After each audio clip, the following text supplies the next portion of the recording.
छत्तीसगढ़ के पूर्व मुख्यमंत्री भूपेश बघेल के बेटे चैतन्य बघेल को एनफोर्समेंट डायरेक्टोरेट यानी ईडी ने गिरफ्तार कर 5 दिनों की रिमांड पर लिया है।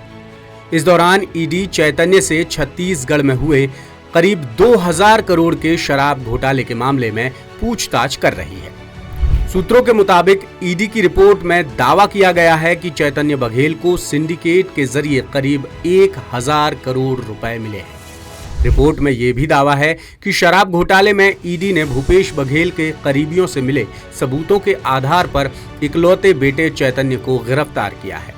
5 साल तक भूपेश के करीबी रहे कारोबारी और नेता ईडी के सामने आखिरकार टूट ही गए। उन्होंने बघेल के खिलाफ बयान दिया और सारा काला चिट्ठा खोल दिया। ईडी का दावा है कि दुर्ग के कारोबारी और भूपेश बघेल के करीबी लक्ष्मी नारायण उर्फ पप्पू बंसल ने कबूल किया है कि शराब घोटाले में उन्हें 3 महीने के अंदर 136 करोड़ रुपए मिले हैं। कारोबारी अनवर ढेबर और नीतेश पुरोहित ने ये पैसा भिजवाया था। उन्होंने चौंकाने वाला बयान दिया है कि सिंडिकेट से चैतन्य को 1000 करोड़ रुपए मिले हैं। इन पैसों को दोनों ने मिलकर इधर उधर किया था। इसी तरह भूपेश के एक और करीबी और कथित तांत्रिक के श्रीवास्तव ने चैतन्य के जरिए 100 करोड़ रुपए मिलने की बात एजेंसी को बताई है। इन पैसों को उसने कई प्रोजेक्ट्स में इन्वेस्ट किया है और इसके सबूत भी ईडी को दिए हैं। इन्हीं बिंदुओं के आधार पर कार्रवाई की जा रही है। रिपोर्ट में यह भी दावा है कि आगे कुछ और भी महत्वपूर्ण गिरफ्तारियां होने वाली हैं। पूछताछ में दुर्ग के बड़े सराफा कारोबारी ने कबूल किया कि चैतन्य को उन्होंने 5 करोड़ रुपए बिना किसी ब्याज के कर्ज दिया था और चैतन्य ने आज तक ये पैसा वापस नहीं किया। चैतन्य कुम्हारी क्षेत्र में 1300 करोड़ रुपए का विट्ठल ग्रीन सिटी बना रहा है। ये प्रोजेक्ट चैतन्य की कंपनी बघेल बिल्डकॉन की है। चैतन्य ने कुछ और कंपनियों में भी पैसा लगाया है। ईडी को 16.7 करोड़ रुपए के लेन देन के चैतन्य के खिलाफ पुख्ता सबूत मिले हैं। इन्हीं पैसों को गिरफ्तारी का मुख्य आधार बनाया गया।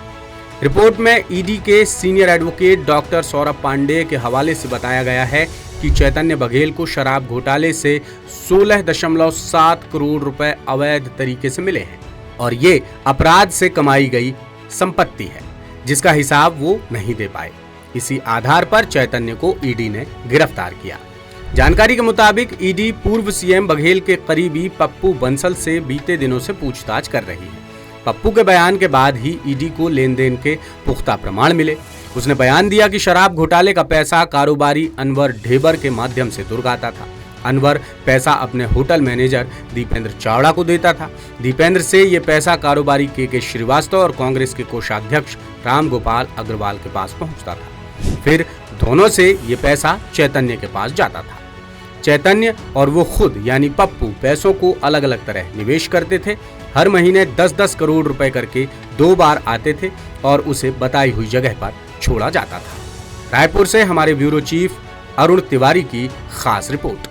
लेटेस्ट, इन्वेस्टिगेटिव और इन डेप्थ खबरें देखने के लिए ज्वाइन कीजिए द सूत्र का व्हाट्सएप चैनल, सब्सक्राइब कीजिए यूट्यूब चैनल, लाइक कीजिए फेसबुक पेज और पढ़ते रहिए वेबसाइट www.dasudr.com।